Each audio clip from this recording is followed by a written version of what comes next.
അങ്ങനെ വീണ്ടും കുറച്ച് നാളുകൾക്ക് ശേഷം ഞാൻ എൻ്റെ വീട്ടിലോട്ട് വന്നിട്ടുണ്ട്. രാവിലെ നല്ല മഴയാണ്. രാവിലെ എന്ന് പറയുമ്പോൾ ഒരു 6:30 മണിയൊക്കെ ആയിട്ടുള്ളൂ. പക്ഷെ നേരം നന്നായി വെളുത്തിട്ടുണ്ട്.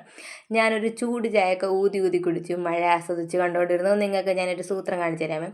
സാധാരണ എല്ലാവരുടെ വീട്ടിലെ ഫ്രണ്ടിലും ഇങ്ങനെ കണ്ണേറ് കിട്ടാതിരിക്കാൻ വേണ്ടി കള്ളിമുൾ ചെടിയൊക്കെ നട്ടേക്കും. പക്ഷെ ഞങ്ങളുടെ വീടിൻ്റെ ഫ്രണ്ടിൽ ഇത് പുതിനയിലയാണ്. പുതിനയില ചെടി നട്ട് വളർത്തിയേക്കുന്നതാണ്. പിന്നെ ഇന്ന് കാപ്പി ചപ്പാത്തിയാണ്. അമ്മ പരത്തും, ഞാൻ ചുട്ടെടുക്കും. സാധാരണ എന്നത്തെയും പോലെ ഞാൻ ഇവിടെ വരുമ്പോൾ എൻ്റെ അമ്മ ചപ്പാത്തി പരത്താൻ ഭയങ്കര എക്സ്പെർട്ടാണെന്ന് ഞാൻ മുന്നൊരു വീഡിയോയിലും പറഞ്ഞിട്ടുണ്ടല്ലോ. അപ്പോൾ ഇന്ന് അരിയൊക്കെ ഇടാൻ ലേറ്റായി, കാര്യം രാവിലെ നല്ല മഴയായിരുന്നല്ലോ. പിന്നെ അരിയൊക്കെ ഇട്ടു. അതിനുശേഷം ഞങ്ങളുടെ മണിക്കുട്ടൻ ഇങ്ങനെ ഈച്ചയെ പിടിച്ചവിടെ ഇരിപ്പുണ്ട് കേട്ടോ. അവൻ്റെ ചുറ്റും ഒരു ഈച്ച കിടന്ന് പറക്കുന്നുണ്ട്. മഴയായ പിന്നെ ഭയങ്കര ഈച്ചയാണ്. അപ്പോഴത്തേക്കും മഴയൊക്കെ ഏകദേശം തോന്നിട്ടുണ്ട്.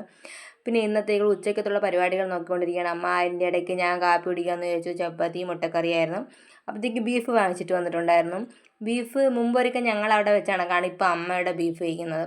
എല്ലാം കൂടെ ഒക്കെ ഇട്ട് മസാലകളെല്ലാം മസാല ഇടൂല, മുളക് പൊടി, മല്ലിപ്പൊടി, മഞ്ഞൾപ്പൊടി എല്ലാം കൂടെ ഒക്കെ ഇട്ട് നന്നായി മിക്സ് ചെയ്ത് കുറച്ച് നേരം റെസ്റ്റ് ചെയ്യാനൊക്കെ വെച്ചിട്ട് അടുപ്പിലാക്കും.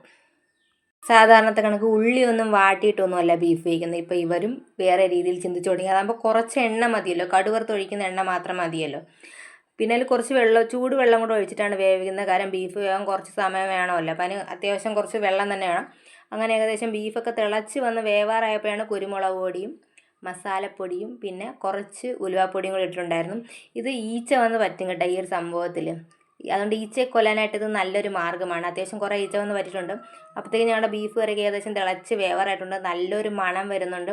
ബീഫ് വെന്തോ എന്ന് ആകാംക്ഷയോടെ ഞാനിങ്ങനെ നിൽക്കുന്നുണ്ട്. പക്ഷെ വെന്തിട്ടില്ല. അതുകൊണ്ട് ഞാൻ പപ്പടമൊക്കെ എടുത്ത് കഴിച്ചിട്ടുണ്ടായിരുന്നു. അപ്പോഴത്തേക്കും പിന്നെ ബീഫൊക്കെ റെഡിയായി. പിന്നെ നമ്മൾ ചോറിന് തിന്നണമല്ലോ. പരിപ്പ്, പപ്പടം, കിഴങ്ങ് എല്ലാം കൂടെയൊക്കെ കൂട്ടി ചോറ് കഴിക്കാമെന്ന് വിചാരിച്ചു. ചോറ് കഴിച്ചിട്ട് ഞാൻ അപ്പുറത്തോട്ടൊരു മുയൽക്കുഞ്ഞുണ്ടെന്ന് പറഞ്ഞില്ല, അത് ഏകദേശം വലുതായിട്ടുണ്ട്. അതിനെ കാണാനായിട്ട് പോയി.